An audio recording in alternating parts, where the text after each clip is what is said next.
ढेर स्वागत है आप सभी का हमारे यूट्यूब चैनल लक्ष्मी कैपिटल पर। आज है 25 नवंबर 2025 और मेरा ट्रेड क्लोज हो चुका है।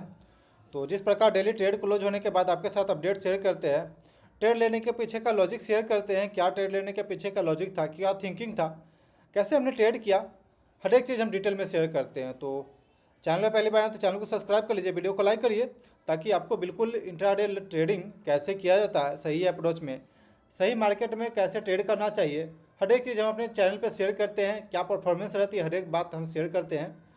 तो चैनल को सब्सक्राइब कर लीजिए और चलिए जानते हैं। तो ट्रेड्स ऑर्डर बुक आपको दिखा है।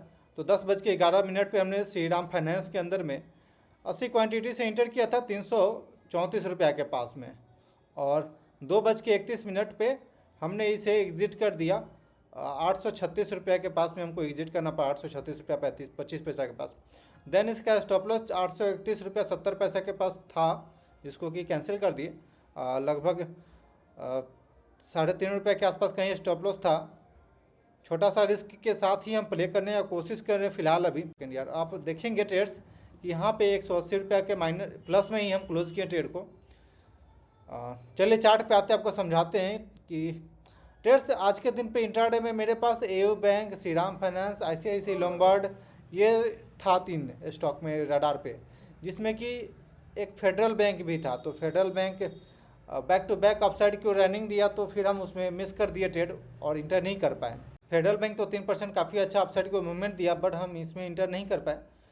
बैंक साइड का मेरा प्लानिंग था ट्रेड्स, क्योंकि भिक्स मॉर्निंग में ही डाउन था, लगभग 7 से 8% भिक्स डाउन था, और देन लगभग 25,900 के आसपास कहीं चल रहा था, 26,000 के कहीं आसपास चल रहा था। तो मेरा थिंकिंग ये कह रहा था कि निफ्टी 26,000 को इतना आसानी से डाउन साइड की ओर ब्रेक नहीं देगी, और वहाँ पे जो भी सेलर होंगे डाउन साइड की ओर कॉल पुट राइटर, वो इतना आसान से पीछे नहीं हटेंगे, क्योंकि एक राउंड फिगर जो होता है बहुत ही अच्छा सपोर्ट और रेजिस्टेंस का काम करता है। तो इसके नीचे खुले, लेकिन हाई चांस था कि हम इसके ऊपर बाउंस लेकर के आएंगे। तो बस इसी थिंकिंग के साथ हमने बाइंग साइड का प्लानिंग किया। देन इसके अलावा हमने प्रीवियस के वीडियो में ये बात बोल रखा है कि ट्रेड्स की हम ओवरऑल मार्केट क्या चल रही है, क्यों चल रही है, क्या प्राइजेशन, इतना हमको नहीं देखना है। हायर टाइम फ्रेम पे एक बार देख लेते हैं कि क्या चल रही है, देन उसके हिसाब से हम अपना प्लान करते हैं ट्रेड्स। तो बस अपना चार्ट पैटर्न जो भी मेरा वॉच लिस्ट है, बस हम उस पर ही फोकस करते हैं। जो मेरा सेटअप है, जो मेरा स्ट्रेटजी है, वो कहीं भी दिख गया हमें, बस उसे बाइंग सेलिंग हो कुछ भी हो, हम उसे अपने वॉच लिस्ट में ऐड कर लेते हैं जहां हमको ट्रेड करना होता है। तो श्री राम फाइनेंस का पहले बात करते हैं, देन उसके अलावा हम ये दोनों बात करेंगे कि क्यों हमने बाइंग साइड का प्लानिंग किया था। तो ट्रेड्स सबसे पहले 15 मिनट टाइम फ्रेम पे हम चार्ट पैटर्न को सिलेक्ट करते हैं ट्रेड करने के लिए। आप देखेंगे तो यहाँ पे एक कंसोलिडेशन रेंज बना था, और कंसोलिडेशन रेंज के बाद ब्रेकआउट हुआ, तो बस यहीं से हमने एक ट्रेंड लाइन बनाया। सिंपल यहाँ आप देखेंगे यह एक ट्रेंड लाइन था, जिसका कि रिस्पेक्ट करके अपसाइड की ओर जा रही है। आज के दिन पे देखेंगे ट्रेड्स तो यहाँ भी रिस्पेक्ट दिया, लेकिन मॉर्निंग में आप देखेंगे इसको, इस कैंडल के हिसाब से तो आपको लो प्रोबेबिलिटी ट्रेड दिखेगा। बट जब ये 10 बजे तक यहाँ पे सस्टेन कर गया, तो फिर मेरा प्लानिंग यहाँ से हो गया कि बाइंग साइड जाना चाहिए हमें। हो सकता है ये अपसाइड की ओर लेकर के जाए और ब्रेकआउट दे इसको, क्योंकि बिल्कुल अप ट्रेंड में ऑल टाइम हाई के कहीं आसपास ये स्टॉक चल रही है। तो इतना जल्दी सेलर यहाँ पे एक्टिव नहीं होता है। बायर अगर एक बार डाउन साइड की ओर मूवमेंट आती है, तो फिर बायर यहाँ से एक्टिव हो जाता है। तो बस इसी थिंकिंग के साथ हमने बाइंग साइड का प्लानिंग किया। और आप एक चीज़ और भी देखेंगे ट्रेड्स, तो यहाँ भी देखिएगा हम जो ट्रेड आउट ब्रेकआउट पे ट्रेड करते हैं, वो भी आपको चार्ट पैटर्न यहाँ देखने को मिलेगा। ओके, सिंपल ये चार्ट पैटर्न दिखा आपको। देन इसके अलावा यहाँ से ट्रेड्स हमने एक ट्रेंड लाइन बनाया, जिसमें कि ये ब्रेकआउट सिंपल हमें दिख रहा है। ओके, ये सिंपल कल के दिन पे ब्रेकआउट दिखा, रिटेस्ट दिखा, और देन आज के दिन पे हो सकता है कि कंटिन्यूएशन पैटर्न बनाएगा। तो बस इसी थिंकिंग के साथ हमने इसमें इंटर किया था। बट ट्रेड्स आप देखेंगे ये स्विंग हाई का ये हाई लगाया, एक यहाँ पे हमने डिसिप्लिन अपना ब्रेक करके थोड़ा सा कोशिश किया था कि ये डे हाई को ब्रेक कर दिया, तो आई थिंक कि अपसाइड की ओर जाना चाहिए और लगभग आधा % और मूवमेंट दिखाना चाहिए, जो कि 840 845 तक का मूवमेंट देना चाहिए।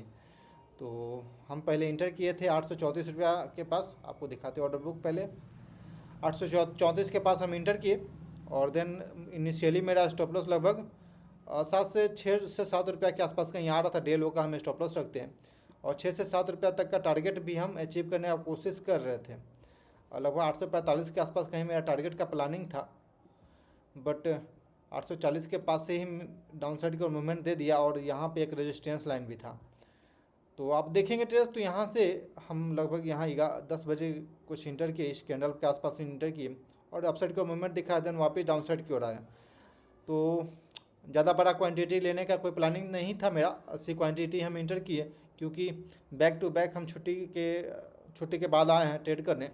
तो एक बार से ही स्टार्ट नहीं कर सकते बड़ा क्वांटिटी, इसलिए स्मॉल क्वांटिटी के साथ हम ट्रेड किए इंटर, और एक चेकआउट भी दिया था, इसमें हम क्वांटिटी ऐड कर सकते पर नहीं ऐड किए, बस 80 क्वांटिटी को ही हम ट्रेड करने की कोशिश किए।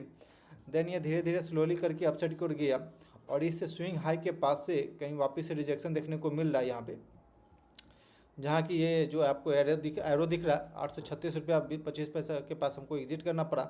सिंपल प्लानिंग था ट्रेड्स कि अगर हम यहाँ से रिवर्स करते तो इस कैंडल के लो के आसपास कहीं हमको एग्जिट करना चाहिए। आप इसे 3 मिनट टाइम फ्रेम पे देखेंगे तो ट्रेड्स तुरंत से डाउन साइड की ओर मूवमेंट, एक सेकेंड, तुरंत से डाउन साइड की ओर मूवमेंट दिखाया और यहाँ देखेंगे इस स्विंग लो के पास मेरा प्लानिंग था कि हम इसे एग्जिट कर देंगे अगर बैक टू बैक रिवर्स आता है तो बस इसी थिंकिंग को ध्यान में रखते हुए हम यहाँ पे एग्जिट कर दिए। जो भी मिला हम उसे अपने कैप्चर किए। ये एक चीज़ प्लानिंग मेरा रहना चाहिए, जो शुरू से ही मेरा डिसिप्लिन रहता है ट्रेडर्स, कि जो टारगेट है और जो रिस्क रिवार्ड है उसको थोड़ा सा मेंटेन करके चलना चाहिए। आप यहाँ पे देखेंगे ये स्विंग लो को जब वापस अपसाइड को मूवमेंट दिखाया था तो यहाँ भी मेरा 5 रुपये का रिस्क आ रहा था। देन उसके अलावा जब अपसाइड को चलना शुरू किया तो फिर ये स्विंग लो के पास मेरा लगभग 2 रुपये के कहीं आसपास से स्टॉप लॉस आ रहा था, यानी कि 2 रुपये का रिस्क था और उसके अगेंस्ट में 5 रुपया 10 रुपया तक का टारगेट भी हमको मिल सकता था। लेकिन चलिए जो मिला उसे हम एक्सेप्ट किए और जो मिला कई दिनों बाद हमने आज के दिन पे ट्रेड किया है, तो जो मिल रहा है उसको भी हम ध्यान में रखते हुए ट्रेड करेंगे। लगभग 70 रुपये के आसपास कहीं चार्जेस इसमें से कटेगा, तो ठीक है जो भी है एक्सेप्ट किए जो भी।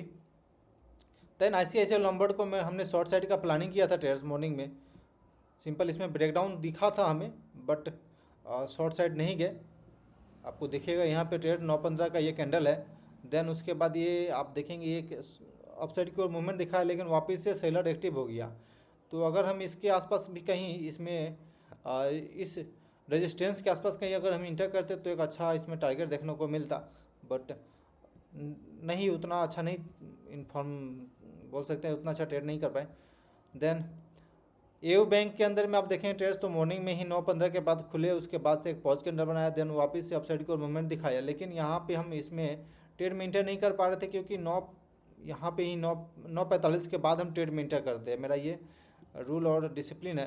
देन उसके अलावा 7 रुपये का स्टॉप लॉस आ रहा था यहाँ पे, अब 7 से 10 रुपये का टारगेट लगाया, लेकिन 9:45 के बाद ये स्टॉक अपसाइड की ओर मूवमेंट जो चल चुका था। देन उसके बाद हमको दूसरे स्टॉक मिला उसके बाद, और फेडरल बैंक के अंदर में काफ़ी अच्छा मूवमेंट था, बट जिसमें भी 9:45 यहाँ पे हम लोग आ चुके थे। 9:45 के बाद मेरा ट्रेड में इंटर करने का प्लानिंग होता है।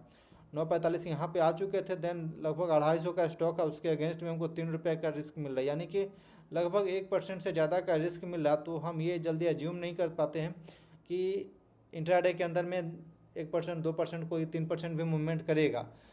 बाई चांस कभी कभी हो जाता है, लेकिन इस तरह का मेरा एजप्शन नहीं होता। कोशिश रहता है कि 1-2% के आसपास, 1 से 1.5% के आसपास कहीं इस तरह का रिस्क रिवार्ड हमें मिले। और जैसे ये 2-250 का स्टॉक है, तो हम कोशिश करते हैं कि लगभग 1 से 1.5 रुपया के आसपास कहीं ये स्टॉप लॉस मिले, तो फिर हम इस ट्रेड में इंटर करते हैं। यानी कि इस ट्रेड को हमको इंटर करने के लिए 249 रुपया 20 पैसा, 249 रुपया 30 पैसा के रेंज में अगर हमको ये ट्रेड मिलता 9:45 के आसपास कहीं, तो फिर हम इसमें प्लान करते हैं। बट ठीक है, जो भी मिला उसे हम एक्सेप्ट किए और जो भी है उसे हम आगे से फॉलो जो भी रूल रेगुलेशन था उसे हम फॉलो करते चलेंगे ट्रेडर्स। ओके ट्रेडर्स, तो जो भी था उसको आपके साथ हमने शेयर किया। ठीक है, कैसा लगा वीडियो जरूर बताइएगा। कल से हम बैक टू बैक अब ट्रेड करेंगे, तो आपको वीडियो मिलेगा। चैनल पे पहली बार है तो चैनल को सब्सक्राइब कर लीजिए, वीडियो को लाइक करिए। मिलते हैं फिर अगले ट्रेड में, अगले वीडियो में। Okay traders, thanks for watching this video. Please like and subscribe my YouTube channel for more updates.